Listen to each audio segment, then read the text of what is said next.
Imagine waking up every morning to the sound of a roaring ATV tearing through your private property, driven by none other than HOA Karen, the self-appointed sheriff of the neighborhood. She insists she can trespass because of HOA rules. But here's the twist. I'm not even in the HOA. But when I finally decide to follow her and catch her in the act, she completely loses it, screaming trespassing at me. What happens next? Oh, just cops, lawsuits, an ATV disaster, and the most ridiculous Karen meltdown you've ever seen. Trust me, you won't believe how this one ends. So grab your popcorn because this is about to get wild. Hello, beautiful people. Before we dive in, a small click from you can help us reach 1,000 subscribers. Hit that subscribe button and be part of the journey. Let's go. The morning sun barely crests the horizon when the unmistakable roar of an ATV pierces the quiet. Every day without fail she comes barreling through, Karen, the self-appointed queen of the neighborhood, riding her neon-pink ATV as if she owns the world. The thing is, she doesn't own my land. But that doesn't seem to matter to her. The first time it happened I thought it was a mistake. Maybe she got lost or maybe she had a legitimate reason to be here. But as she zoomed across my yard, kicking up dust and leaving deep tire tracks in my grass, I quickly realized this was no accident. She made direct eye contact with me, tilted her chin up in that unmistakable Karen confidence, and waved me off like I was the one in the wrong. Before I could say anything she was gone, her leaving behind a mess of torn-up earth in its wake. The next day it happened again. This time I stepped out onto my porch and waved her down. She revved the engine, staring at me like I was an obstacle in her path. When I called out, asking why she was cutting through my property, she scoffed. "This is an HOA-maintained trail," she said with absolute certainty.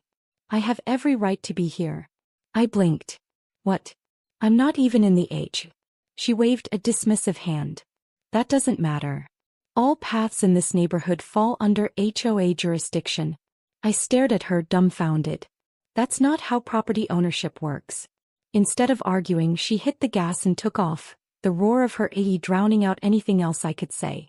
Over the next few weeks, her rides became a daily ritual. Morning, afternoon, sometimes even at night. No matter how many times I told her to stay off my property, she always had an excuse. "The HOA rules say I can," or "this land has always been open for community use," or my personal favorite, "you're just mad because you don't have an ATV." It was like arguing with a brick wall, except this one came with an engine and an overinflated sense of entitlement. Then came the day she got stuck. It had rained the night before and the ground was still soft with mud. As she tore through my yard at full speed, her ATV hit a patch of wet soil and sank with a loud, satisfying squelch. Karen, wearing an oversized helmet that made her look like a bobblehead, flailed her arms dramatically as she tried to yank the ATV free. When she spotted me watching from my porch, she immediately pointed in my direction and shouted, "This is your fault." I raised an eyebrow. "How is this my fault?" "You should have put up a sign," she snapped. "A sign that says, 'Hey, don't drive your ATV through my yard'?" "Yes." I folded my arms. "You already know it's my property." Her face turned red. She huffed, stomped her foot, and demanded that I help push her ATV out of the mud. When I refused, she pulled out her phone, muttering about how she was going to report me to the HOA. I laughed. "Go ahead. They don't control my land." She made a big show of pretending to dial, then stormed off on foot, leaving her ATV behind. For a moment, I debated calling a tow company just to watch her pay for her mistake, but I figured letting her deal with it herself was punishment enough. As expected, she returned hours later, this time dragging her husband along. He looked tired, worn down, the kind of man who had fought many battles and lost every single one. Without saying a word to me, he helped her pull the ATV free while she barked complaints about how people in this neighborhood have no respect. After that, I decided to go to the HOA myself. Maybe, just maybe, they could do something about her. The HOA office was located in a small building near the entrance of the neighborhood. Inside, a handful of board members sat around a table, flipping through papers and pretending to look busy. When I explained the situation, they exchanged uncomfortable glances. One of them, a guy named Chad, cleared his throat. "Yeah, we can't really do much about her." I frowned. "She's trespassing on my property." Another board member, a woman who looked like she regretted ever signing up for this job, sighed. "She does this to everyone. We've warned her before, but she doesn't listen." So that's it? I asked. You're just letting her do whatever she wants? Chad shrugged. His persistent. That was the understatement of the year. Outside the office, Chad caught up to me. Listen, he said in a low voice, if you really want to get her off your back, you gotta play her game. I narrowed my eyes. What do you mean? She doesn't back down unless she's forced to. She thinks HOA rules protect her, but they don't. If you push back hard enough, she'll break her own rules without realizing it. I wasn't sure what to make of that advice, but it stuck with me. That night, as I sat on my porch, listening to the distant sound of Karen's ATV revving in the distance, I realized something. If Karen wanted to play by HOA rules, then maybe it was time I did too. The next morning, the ATV roared to life once again, cutting across my property like clockwork. But this time I was ready. Instead of standing helplessly on my porch watching the destruction unfold, I decided to take a different approach. If HOA Karen believed she had the right to be on my land, then surely I had the right to follow her, right? After all, she was convinced that these so-called HOA-maintained paths were open to everyone.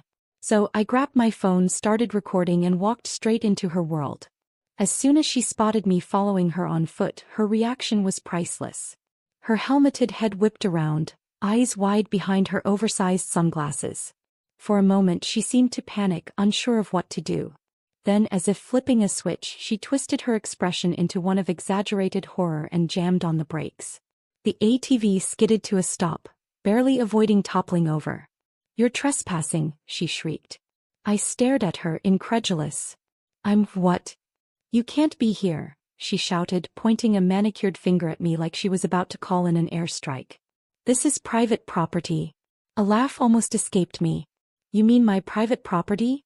She crossed her arms, nostrils flaring. "It's an HOA pathway and you're harassing me." "Oh, so it is private now?" I asked, keeping my voice calm. "Because 5 minutes ago, you were arguing it was a public trail." She turned bright red. "That's different." "How?" Instead of answering, she reached for her phone. "I'm calling the cops." I almost wanted to see how this would play out. Would she really dial 911 and tell them she was being followed by the legal owner of the property she'd been trespassing on? Spoiler alert, yes. She would. Within 10 minutes, a patrol car pulled up and 2 officers stepped out. Karen immediately launched into a theatrical performance that deserved an Oscar. She painted me as some kind of deranged stalker, claiming I had been lurking in the bushes and chasing her down like a maniac. I let her talk. I let her spin her absurd little story, waiting for the moment when reality would crash down on her like a tidal wave. And when the officers finally turned to me, I simply held up my phone, replaying the footage of her tearing through my yard, over and over, day after day, until the realization dawned on them. The older officer exhaled through his nose. "Ma'am, is this your property?" he asked, pointing at me. Karen hesitated. Then, with the confidence of a toddler caught with cookie crumbs all over their face, she nodded. "Yes." The officer blinked. "So you own his land?" "Well, not technically. But the HOA..." The younger officer cut her off. "Ma'am, the HOA doesn't own private residences. But the rules say I can." "The rules don't override property deeds." Karen's mouth opened and closed like a fish gasping for air. Then she changed tactics. "Well, he was following me." "That's harassment." The older officer scratched his head, glancing at my video again. "Ma'am, he was walking. On his own land. You, on the other hand, were driving through it on an ATV." Karen scoffed. "That's not the point." The officer looked at me. "Would you like to press charges for trespassing?" I pretended to consider it. Watching Karen's face morph into sheer panic was almost enough. "Almost." "Nah," I said finally. "But I will be filing a complaint with the HOA." Karen looked like she wanted to explode. The cops left, and for the first time since this whole thing began, Karen actually left without a word. No shouting. No threats. Just a quiet, fuming retreat. But that wasn't the end of it. Later that day, I received a message from one of the HOA members, Chad. It was a link to an online forum where Karen had apparently been rallying the neighborhood, claiming I was a dangerous stalker, and urging people to sign a petition to have me removed from the community. Baker? Not a single person had signed it. Not even her husband. Feeling emboldened, I decided to take things one step further. If Karen wanted to use the HOA as a weapon, then I would use their rules against her. I did a deep dive into their regulations and, to my absolute delight, discovered something interesting. Karen had been violating HOA rules herself. She had a shed that was 2 feet over the allowed property line. She had decorative garden gnomes that exceeded the approved neighborhood aesthetic. And the best part? Her ATV itself wasn't even registered with the HOA, a violation that came with hefty fines. Armed with this information, I sent a formal complaint to the HOA board. The response was swift. Within days, Karen was hit with multiple violations, each accompanied by a fine. She was furious, of course, but the rules were the rules. And for once, they were being enforced against her. The next time I saw her, she was stomping around her yard, muttering under her breath as she angrily yanked her gnomes out of the soil, one by one. She caught sight of me watching from my porch and glared. "Enjoying this?" she snapped. I grinned. "Actually, yeah. A little." Karen stormed inside, slamming the door behind her. For the first time in weeks, my property was finally ATV-free. But something told me Karen wasn't done yet. A few days passed in relative peace. No ATVs, no screaming, no Karen revving through my yard like she was training for the X Games. It was almost too quiet.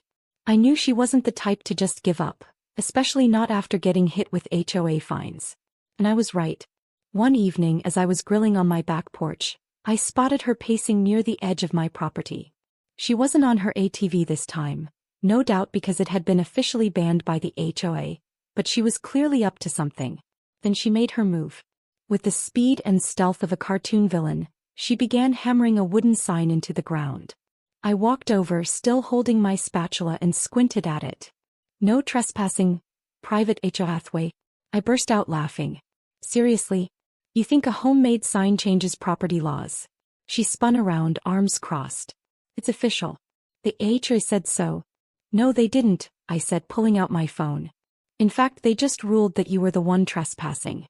"Want me to send you a copy of the letter?" Karen's face twitched. She snatched the sign from the ground and stomped off without another word. That should have been the end of it. But Karen never let things go. The next day she took things to the next level. A group of HOA members gathered in the community park for their monthly meeting. I didn't usually attend these, but when Chad messaged me saying, "You might want to show up for this one," I knew something was about to go down. I arrived to find Karen standing in front of a small crowd, passionately waving a stack of papers. "This neighborhood has standards," she was saying. "And certain people are bringing down the value of our homes." I frowned. She wasn't just ranting, she was holding a petition. "As many of you know," she continued dramatically, "we've had an issue with trespassing and harassment. I've personally been stalked and targeted in my own neighborhood." I raised an eyebrow. "You mean on my property?" Karen ignored me. "Which is why I am officially submitting this petition to have problem homeowners removed from the community." I looked around. Nobody was clapping. In fact, most people looked either confused or deeply uncomfortable.